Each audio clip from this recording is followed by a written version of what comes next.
বিশ্বকাপের নকআউট পর্বে সবচেয়ে আলোচিত ম্যাচগুলোর মধ্যে একটি হতে যাচ্ছে আর্জেন্টিনার বনাম কেপ ভার্দে।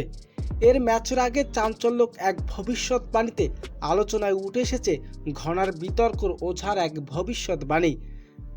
তার দাবি, বর্তমানে চ্যাম্পিয়ন আর্জেন্টিনা কেপ ভার্দের কাছে বিশাল ব্যবধানে হেরে বিশ্বকাপ থেকে বিদায় নেবে গতবারের চ্যাম্পিয়ন আর্জেন্টিনার। শুধু তাই নয়, তিনি আরও বলেন, এবারের বিশ্বকাপের শিরোপা শেষ পর্যন্ত পর্তুগালের হাতেই নাকি উঠবে। এই ভবিষ্যৎ সামাজিক যোগাযোগের মাধ্যমে ব্যাপক আলোচনার জন্ম দিয়েছে। তবে বাস্তবতা বলছে ভিন্ন এক কথা। আর্জেন্টিনার এখনও টুর্নামেন্টের অন্যতম সেরা শক্তিশালী দল। 3 ম্যাচের মধ্যে একটি তো নেই হার। অন্যদিকে কেপ ভার্দে নিজের প্রথম বিশ্বকাপের দুর্দান্ত পারফরমেন্স করে শেষ পর্যন্ত রাউন্ড 32-এ জায়গা করে নিয়ে সবাইকে চমকে দিয়েছে।